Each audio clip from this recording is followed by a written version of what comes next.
మనం అప్పుడు విచారించక్కర్లేదు. ఒకవేళ వాళ్ళు ఇచ్చేయమన్నా ఇచ్చేయచ్చు అంటే సరే బాగుంది. అలాగలా కొంచెం ఒక గొంగళ పురుగు సీతాకోక చిలుకలాగా వచ్చినట్టు ఆ దేవుని దయ వల్ల 2 స్లాబులు, 2 మా 3 అక్కోళ్ళ పేరు మీద, ఒక పేరు మా పేరు మీద ఒకటి లోన్ ఇచ్చారు గవర్నమెంట్ దానికి. ఆ విధంగా చిన్న 2 గదులు స్లాబ్ వేయటం, దేవుడే అక్కడ మరి సంఘం ఏర్పడటం. ఎందుకంటే నేను ఎక్కడికైతే బైబిల్ గిరాటు కొట్టానో అది మందిరం అయింది. ఒక బైబిల్ తెచ్చి ఇచ్చింది అప్పుడు రక్షణ పొందకముందు మా అమ్మ. అక్కడే నేను తీర్మానం చేసుకోకముందు నేను పెద్ద భక్తుడిని బైబిల్ పట్టుకుని వెళ్ళనా, ఏదో మామూలుగా వెళ్తున్నాను, ఒక అరగంట గంట వెళ్ళి కూర్చుని ఆ లోదర్ చర్చిలో మరలా పనికి వెళ్ళిపోతూ ఉండేది, లేకపోతే సినిమాలకు వెళ్ళిపోతూ ఉండేది. ఆ టైం ఎవరో చెప్పారండి, మీ అబ్బాయి ఆదివారం 1 గంట మందిరానికి వెళ్తున్నాడు అని. అప్పుడు బైబిల్ కొన్ని తీసుకొచ్చి ఇచ్చింది. 15 రూపాయలకు 30 రూపాయలకు బైబిల్ అమ్ముతుంటే తెచ్చింది. ఆ బైబిల్ కొన్నాను అంటే అది గిరాటు కొట్టాను. ఎందుకంటే అప్పటికి దేవుని నమ్మినటువంటి వాళ్ళ స్నేహం ఎక్కువైపోయింది. వాళ్ళు 10 మందితో పాటు నేను కూడా అందులోకి చేరి పుస్తకాలు ప్రింట్ చేసి అక్కడ 2 గుళ్ళు హౌసింగ్ బోర్డు సెంటర్లో వినాయకుడి గుడి, దుర్గ గుడి కడతానికి ప్రింట్ చేసి సగం వరకు లేచిన తర్వాత చందాలు పట్టడమే, లారీలు ఆపడం, ఆ డబ్బాలతోటి సందాలు పట్టడం. ఇక ఈ స్నేహం ఎక్కువై మా అమ్మగారు బైబిల్ పట్టుకొస్తే బైబిల్ మీద కోపం వచ్చింది. అంటే తెలియనటువంటి కోపం అనమాట. ఆ బైబిల్ని గిరాటు కొట్టాను అనమాట. ఎక్కడ గిరాటు కొట్టానో అక్కడ మందిరం అయింది. ఇప్పుడు ఏ బైబిల్ని గిరాటు కొట్టానో ఆ బైబిల్ లేకుండా ఎక్కడికి వెళ్ళను. ఒక క్రాప్ వేయించుకుంటాక మాత్రమే బైబిల్ లేకుండా వెళ్తాను. ఏంటి బైబిల్ లేకుండా వెళ్తున్నారు, ఇలా ఒక క్రాప్కి వెళ్తున్నారేమో అనుకోండి. తర్వాత కాయగూరలు కొంటాకి వెళ్ళినా బైబిల్ ఉండాలి. ఒక అబ్బాయి నాకు కూడా వచ్చి మీ సంచిలో ఏముంటుందండి అన్నాడు. నా సంచిలో బైబిల్ ఉంటుంది. అసలు సంచలనం మీరు ఎప్పుడు బైబిల్ ఉంటుంది అంటే అలాగ అలవాటు అయిపోయింది. బైబిల్ దగ్గర ఉండటం దేవుని కృపను బట్టి కొద్ది ఆత్మలను దేవుడు ఇచ్చాడు ఆ చుట్టుప్రక్కల. తర్వాత దేవుని పరిచయం చేస్తూ వచ్చాం. ఈ మధ్యకాలంలోనే మన ప్రభు యొక్క మరి సువార్తని అక్కడక్కడ గొడవలు చేస్తూ ఉన్నారు. చీకటి ఎక్కువైపోతూ ఉంది. వెలుగు ఇక తగ్గిపోతే దినాలుగా ఉన్నట్టుగా ఉంది. అయితే ప్రభు వస్తున్నాడు తొందరగా. ఎప్పుడు వస్తాడో తెలియదు. అక్కడ బోర్డు మీరు చూశారు కదా ఉదయం, ప్రకటన 22:7 మీద సహోదరులు మాట్లాడారు. ఈరోజు కూడా చివరికి తేలిన ఫలితార్థం ఇదే. ఏంటంటే దేవుని యందు భయభక్తులు కలిగి ఏం చేయాలంట? ఆయన కట్టడలు అనుసరించాలా. ఇదే మానవ కోటికి విధి. ఆయన మరి అంత జ్ఞానం దేవుడిచ్చాడు. సొలొమోను దేవుని తర్వాత జ్ఞానవంతుడు ఇక సొలొమోనే అనుకోను. ఎందుకంటే ఇక ఆయన తప్ప ఇంకా లేదు, ఆ ఛాన్స్ లేదు. అంత జ్ఞాని చివరికి అంతా వడకట్టి లాస్ట్గా శేషం ఏం చెప్తున్నాడు? ఆయన దేవుని యందు భయభక్తులు కలిగి ఉండాలి, ఆయన కట్టడల్ని అనుసరించాలా, నడుచుకోవాలి. ఇదే మానవ కోటికి విధి. అలా నడిచినప్పుడు నీ జీవితంలో గొప్ప మార్పును చూడగలవు.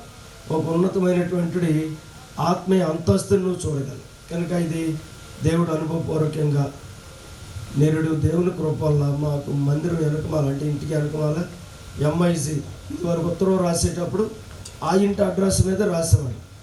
MIC 164 ఎదురుగా అనేవాళ్ళం. MIC 164 ఎదురుగా. అది ఇద్దరు హౌసింగ్ బోర్డు నుంచి ఒకళ్ళు కొన్నారు, వాళ్ళ నుంచి ఇంకొకళ్ళు కొనుక్కున్నారు. ముగ్గురు మారాక దేవుని కృపను బట్టి నిరుడు మేము కొనగలిగాం దాన్ని. ఆ చిన్న బిల్డింగ్ ఎప్పుడో పడిపోవడానికి సిద్ధంగా ఉన్నంతగా బాగా లోతు అయిపోయి ఉన్నది. ఎప్పుడు 40 సంవత్సరాల క్రితం కట్టింది. ఆ చిన్నది కొనగలిగాం. దేవుడు ఆశ్చర్యరీతిగా దేవుని కృపను బట్టి దేవుడు మాకు ఇచ్చిన ఆ చిన్న సంఘం మీదే అదంతా కూడా చేయగలిగిన పని అది దేవుడు కార్యం చేశాడు. ఇప్పుడు ఒకవేళ రోడ్డు వెడల్పు చేస్తున్నారు, ఎంతవరకు చేస్తారో తెలియదు, కానీ రోడ్డు వెడల్పైన విచారించవలసిన అంటే ఎక్కడ ఉంటాం ఏంటి అని విచారించవలసిన అవసరం లేదు. దేవుని బిడ్డలు ప్రార్థన చేస్తారు. దేవుడే ఇక అక్కడ స్థిరపరిచాడు.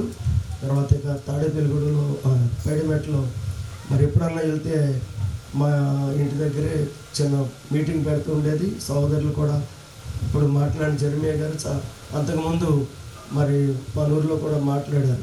మీటింగ్ పెట్టినప్పుడు 2-3 సార్లు. ఒకసారి మెట్టికి ఈ యొక్క ప్రాంతాలన్నీ కూడా ప్రార్థన చేస్తూ ఉండేది. ఈ గ్రామం గురించి ఎప్పుడు ప్రార్థన చేస్తూ ఉండేది. దేవుడి చిన్న గ్రామం నుంచి సుమారు 10 మంది సేవకులు లేపుకొని అక్కడక్కడ వాడుకుంటున్నాడు. ఈ దేవుని కృప. అయితే ఈ ఒక్క మీటింగ్ కోసం దేవుడు ప్రేరేపించాడు. మరలా ఎప్పుడు వస్తామో లేదు తెలియదు. అమ్మ అయితే మాట్లాడుతానే వాగ్దానం తీసుకుని దేవుని దగ్గరికి వెళ్ళిపోయింది. మా అన్నయ్య అయితే నేను ఈరోజు బస్సు ఎక్కిచ్చాను, తెల్లారి 3 గంటలకే కబురు వచ్చేసి తెల్లవారుజాముని. ఏంటి అంటే విచిత్రంగా ఉంటుంది. మానవుని యొక్క మరణం ఎప్పుడో మనకు తెలియదు. అయితే తర్వాత నుంచి ఏమో ఎప్పటికి వెళ్తాం మరలా తెలియదు. ఒక రోజు పరిశుద్ధ సమాజ కూడుకులు పెట్టాలి, ఒక 100 కిట్లైనా సేవకులకి మనకి ప్రేరేపించిన బిడ్డలకి ఇవ్వాలని ఒక ఆశతోటి సిద్ధపరచడం. ఒక 300 కుటుంబాలకి ఆర్డినరీ బైబిల్ ఇద్దామని చెప్పి ప్రార్థన చేస్తూ వచ్చాం. మాకు బైబిల్ స్టాల్లో అమ్మే బైబిళ్ళు ఇప్పుడు మీరు మాకు ఇచ్చేటువంటి బైబిల్ ఒకటో కాదో ఒక 2 మాకు నమూనా ఇవ్వండి అని అడిగామైంది. చక్కగా ఆర్డినరీ బైబిళ్ళే ఇచ్చారు, నల్లటితో ఉన్న బైబిళ్ళు. చాలా సంతోషపడ్డాం. అది 270 రూపాయలు 100 రూపాయలు అడుగుతున్నారు. సరే ఇద్దాంలే, పర్లేదు, చాలా తగ్గినట్టు 300 కుటుంబాలకి ఇవ్వచ్చు అని కవర్లు కూడా కొన్నాం. తీరా ఇక్కడికి వచ్చాక అవన్నీ ఇస్తూ ఉంటే ఇక ఎర్రట్టలతోటి ఇచ్చారు. అది చూస్తే అంతగా అంటే మనకు పాత బైబిల్ అయితే ఒక సంతోషం, ఇంకా ఎక్కువ సంతోషం. సరే మొత్తం మీద మనం పెట్టింది ఎక్కువ కాస్ట్ కదా, ఈ కాస్ట్ కాదు కదా, సరే వీళ్ళు ఇలాగ ఆలోచన చేస్తే అయిపోయినా దొరికినేమో తెచ్చేస్తారు అనుకుని నాకు నేనే సమర్థించుకొని వెతికి వాళ్ళు ఫోటోలు తీసుకున్నా సరే అవి ఇవ్వడం జరిగింది. 400 బైబిళ్ళు ఇచ్చేస్తారు. 300 అన్న కాడికి 400 మంది కవర్లు వేస్తాం, కానీ 300 కవర్లు తెచ్చాం. అది చాలలేదు 100 మందికి. దేవుడు ఒక అద్భుతమైన రీతిలో మరి ఈ ఒక్కరోజు మీటింగ్కి సిస్టర్ నేను కూడా 5 మండలాల వాళ్ళని పిలుద్దాం అని. కొవ్వూరు మండలం, దేవరపల్లి మండలం, మరి గోపాలపురం మండలం, పోలవరం మండలం, తాళపూడి మండలం, ఈ మండలాలకు అక్కడక్కడ తిరగాలి, కానీ పూర్తిగా తిరగలేకపోయాం. అయితే ఒకటి ప్లాను అప్పుడు ఏర్పడింది. ఏమనుకున్నామంటే ప్రభు చిత్తం అయితే మండలాల వారీగా ప్రార్థన చేసేవాళ్ళం, జిల్లాల వారీగా ప్రార్థన చేసేవాళ్ళం. ఒక అట్లాస్ పుస్తకం మీద ఉండే ఇవన్నీ చక్కగా అది దాంట్లో దేశాల వారీగా ప్రార్థన చేసేవాళ్ళం, ఖండాల వారీగా ప్రార్థన చేసేవాళ్ళం. అయితే దేవుడు అద్భుతంగా ఒకటి ఆలోచన ఏంటంటే 5 మండలాలకైతే మనకు కష్టమైపోద్ది. ఇప్పుడు ఏ మండలానికి ఆ మండలమే మనం పెట్టగలం, పర్వాలేదు, సులువు అవుతుంది. మండలానికి 30 గ్రామాలు ఉన్నాయి, కానీ వాళ్ళందరినీ రప్పించవచ్చు. అక్కడికి వాళ్ళందరినీ రప్పించవచ్చు. రండి. ఓ చంటి పిల్లోడు అస్తమాను కొట్టుకాడికి వెళ్తానంటాడు. ఎందుకు వెళ్తాడో చెప్పండి. కొత్తగా సైకిల్ కొన్నప్పుడు మా బాక్సింగ్ అవసరం లేకపోయినా సరే, మీకు పాల ప్యాకెట్ కావాలా, మీకు లేకపోతే మజ్జిగ ప్యాకెట్లు కావాలా అని ఇప్పుడు అడగడరా, ఏంటి అడుగుతున్నాడు. చెరో సైకిల్ కొన్నా, ఎందుకని కొత్త సైకిల్. సైకిల్ వేసుకెళ్తాగా ఏదో ఒకటి పిల్లలకి. అలాగనే మానవులైనటువంటి మనకు కూడా ఇదొక అక్కడ మంచి సేవకుడు వస్తున్నాడను, లేకపోతే అక్కడ మంచి మీటింగ్స్ పెడతారను ప్రభు ప్రేరేపిస్తేనే మనం అందరూ రాగలం అనుకోండి. కానీ చివరి దినాల్లో, కడవరి దినాల్లో, అంచె దినాల్లో, ఇక వాక్యం కరువు అయిపోయేటువంటి దినాల్లో ఉన్నాం. ఇప్పుడు వర్షం కురిసినట్టుగా దేవుడు మంచు పడినట్టుగా కురుస్తూ ఉంది ప్రతి చోట, అన్ని సంఘాలను. ఇంకా ఆ డినామినేషన్ ఈ డినామినేషన్ లేకుండా అందరూ కూడా అలా తిరిగి ఒకళ్ళకి 2 సార్లు మళ్ళా చెప్పటం.